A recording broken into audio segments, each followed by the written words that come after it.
After a 2-week delay, we finally got episode 3 of Gachiakuta, and it is one to remember, that's for certain. Stuff literally hit the proverbial fan in this episode, but by the end of it, we had some pretty interesting insight into the power system of Gachiakuta.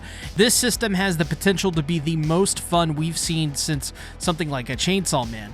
Maybe not that in-depth, but the potential for greatness is here, and I am ready to explain the entire episode so we can all learn something. Of course, drop a like and subscribe if you're new, but also, my sponsor GamerSupps is having a big sale this week. It's called Christmas in July. If you buy any GG tub, you'll get stacked. They did this last year and it was amazing. Basically, with a purchase of just one tub, you get free AFK samples, which comes in melatonin and melatonin free to help you sleep. It has this smooth banana flavor, I love it. A free can of GG, which is GamerSupps in a can, and a free waifu cup at tier 1. And that's right, if you buy up to 5, you'll get the first ever Night Metal tumbler, a t-shirt, a large merch item, and a small merch item. All of this is $180 in free gifts and while supplies last. So use my code as any purchase you make during this limited event will give me a commission and help me feed my plum. So if you saw the episode, you know that this one was a wild one, but we need to go back to the beginning where Rudo is brought to what is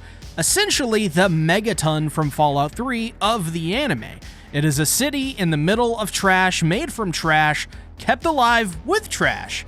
And so far, I get the gist that this city is more or less giving off like the vibes of a cyberpunk dystopia or like, I don't know, like a trash punk or something of that nature. It has that kind of, I don't know, what would you call it? It's got that same feeling you get with the distinctions between societies and how the lower you go, the more trashed things look and feel, but also how different the people in each section act. Case in point, this doctor here is wild and absolutely insane, constantly reminding them all that she is a woman.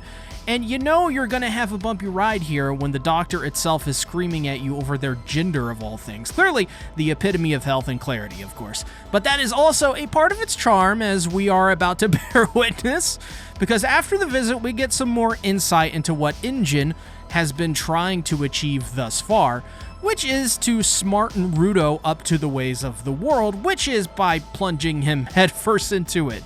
But even still, Rudo carries a lot of the tendencies that the Spherites have, not quite getting it, and still carries this desire for more information with his own goals. Kind of selfish, but on one hand, it is immature and uninformed and shows how green he is in the workings of this society. After all, he just arrived, and that is something which we will talk more about later in the video. But on the other hand, it also shows his drive, spirit, and heart to keep alive the ultimate goal of him getting his vengeance on the Spherites. Very shonen MC coded for sure. Nothing too new here. So this is where the power system stuff though comes into play after the bomb AF opening we got. Seriously, that opening is great. But INJIN tells Rudo over a nice hembubba lunch that in this world, when you use an item enough and you form a bond with it, then it gives rise to what they call vital instruments or like vital weapons. It's essentially what Regto told Rudo as a younger kid, in which if you use something enough, an object obtains a soul, which is quite clever when in this world things are discarded like trash. It is the things that you keep onto which can take on a life of its own. This also means that we should see throughout the series unique characters with really unique weapons that more or less adhere to their personality much more. For example, we saw this with INJIN, who uses an umbrella. So I am very stoked to see how new characters are introduced and what their vital instruments are going to be like and the clash between multiple different versions. Though there is an aspect of this power system we will have to get into later in the video that I think puts a unique spin on this already pretty unique power system. We'll get into that later. But INJIN basically gives Rudo a bunch of money from the clothes that he sold, which goes to show that the Spherite clothing is sought after and fetches a high price down there. This makes a lot of sense because of the higher quality materials that clothing is made from compared to the old trash clothing that is thrown away. This is quickly stolen by a cute little kitty. Speaking of, That's my kitty right there. Her name is Lum, and with every like, subscribe, and comment, you help me pay for her food, which makes her a happy lummy lum.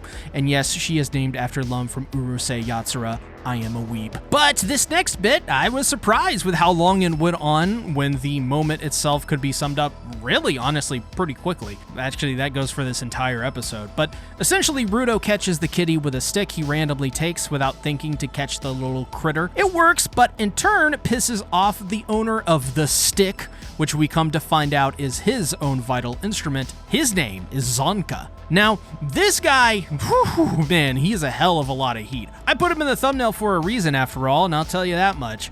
He may have been introduced in a goofball scene, but I think this shows that more or less the level that Zonka is on, and what we'll get into later in the video, is way higher than Rudo. He's just simply better than him. But at the same time, when Rudo grabs a poop-covered plunger, turning it into a vital instrument, he immediately has to run away because, well, I mean, why would anyone want to be covered in any of that? It's a very, very deeply unserious moment. But don't be fooled by how unserious it was, because it has a lot of ramifications for the future and the basis of the series' power system. So let's go ahead and jump into that. Rudo has a unique ability beyond just being able to create a vital instrument. He can, just by picking them up, turn them into a vital instrument. So that's what he did with the plunger, and it's actually very similar to a series I used to cover religiously on this channel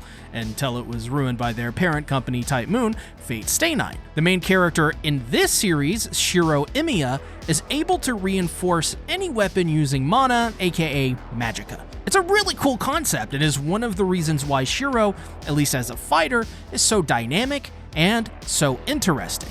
That will probably also be why I think this series stands out, because as we saw with episode 2, Rudo was already using his powers to create very unique outcomes. The one difference here, though, is that his gloves are the reasons he is able to do any of this. If he loses these gloves at any point, or they are damaged, then this ability obviously seems to go away. Try thinking of it this way if you're a bit confused. The gloves are his vital instrument, and the vital instrument ability is to transfer that power into any item it is holding at any given moment. So if we are taking this to like a logical extreme, you could very well see him reinforce or turn people or buildings or random pieces of insignificant trash into weapons that can take down trash beasts or users with ease.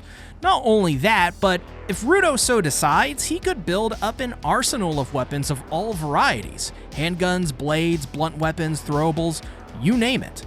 So, obviously, this is going to be a huge part of Rudo's character, and one of the reasons why this series is probably so popular to begin with. So sound off in the comments, what do you think about the power system moving forward? I would love to get your thoughts on that. But we finally end off the episode with a great moment of Zonka getting slashed with poop, as Rudo has no idea what a plunger even is, or does, or I guess what it's covered in. It's just a stupid moment in a great and funny way. I got a chuckle or two out of it, but most importantly, we are, I guess, properly introduced to the trio of Zonka, Injin, and this baddie, Rio Reaper, who plays with Rudo's hair. Now listen, I ain't no simp, y'all, but I would be howling at the moon for this woman. Absolutely, play with my hair any day. Please give me some water, I'm dehydrated. But yeah, I liked this show. I wasn't sold on it at first with those 2 episodes, but I think this episode really showed off a lot of potential. I would adore some of your thoughts though down below. You think I was cooking with this episode? You think I was what do you think? What are we thinking? Join my Discord and check out my video on the most recent episode of Dandadan, as it was an absolute atom smasher of an episode, one of the best. Make it a great day or not, the choice is yours.